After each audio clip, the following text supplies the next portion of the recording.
Alaskan. I'm 27 years old. I made Aliyah from Los Angeles about 4.5 years ago, and I live here in Jerusalem. And I am the sister, older sister, of the esteemed filmmaker and amazing person behind the camera.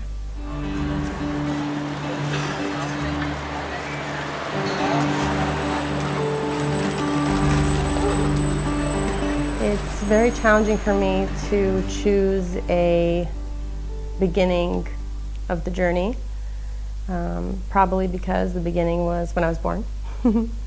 But certainly the more, shall we say, obvious changes that I made to my religious observance happened here in Israel soon after I made Aliyah. And so I'm sure that that was part of it, the sense that I was, first of all, in the center of the Jewish world. Secondly, really feeling like I was at the beginning of my adult Jewish life on my own and had to kind of look myself in the mirror and think about what kind of Jewish life I wanted to lead. I also, relatively soon after Aliyah, I broke up with a very long-term boyfriend, an Israeli boyfriend. And so I think for all the years that we were together, it's possible that I wanted to be more observant, but that I sort of didn't let that manifest fully until we really broke up, and I kind of realized how much I wanted to embrace that. What do you do when God moves through you?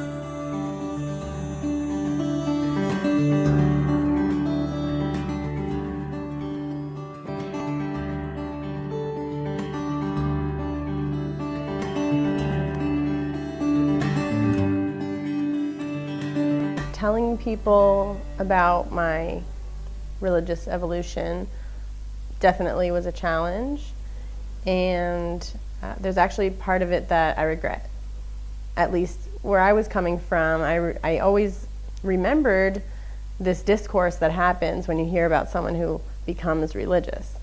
You know, they went crazy, or they got aced, or I don't know what. They kind of, you know, like went off the deep end. Something happened. Oh yeah, she moved over to Israel and she like, whoo, you know, got religious. And so I was really paranoid of people judging me. And then so my response was to judge them and assume that they wouldn't be able to understand or grasp the complexity or whatever it was that I was going through. I was so concerned about what people would think of me that I didn't give them the opportunity to kind of be part of the process, or for it to be a two-way conversation. Oh, what are we doing? Talking about your observance. Excellent. Talking about a revolution. One of the challenging things emotionally in the process was working hard not to insult my parents or ever in any way feel like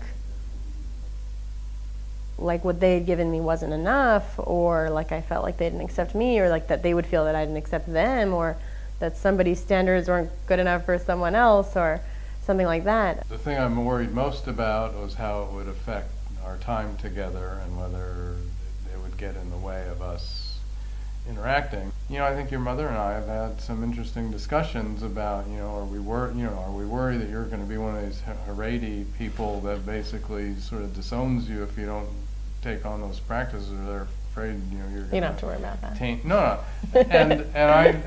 And very quickly, you know, I had to say, well, we have to trust the way you were brought up, and that you're not going to want to have that kind. You're not going to want to limit your relationship with us in any way. So Because we're so good at talking about everything and at understanding each other, at seeking understanding, and because we know that the relationship between us is the most important thing to preserve before anything, that's what we all work towards.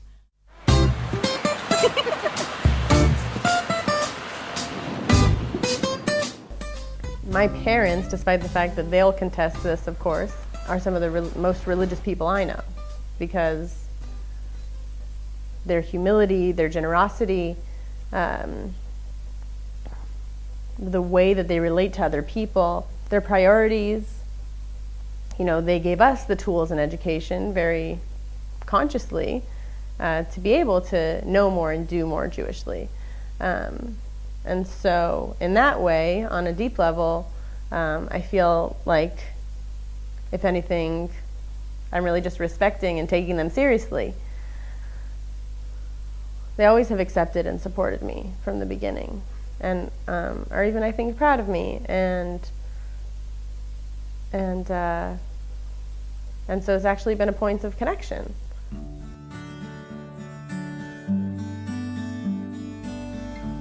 There's always those what if questions. What if, hadn't broken up with that boyfriend, or hadn't made Aliyah, or hadn't, had gone to college somewhere different and hadn't gotten involved in Israel advocacy, or I don't know.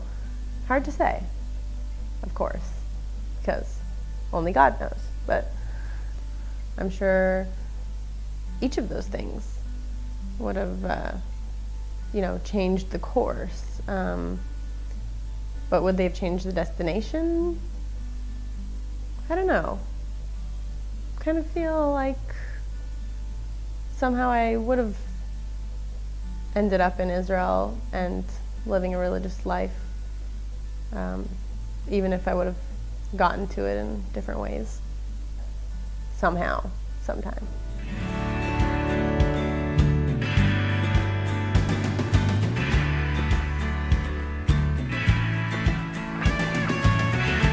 Expectations had me wrapped in my own tears. I could not stand one more regret. I could not live with all those fears. I threw my hands up in the air and they were caught by one more person undermining every battle I had fought. But then there came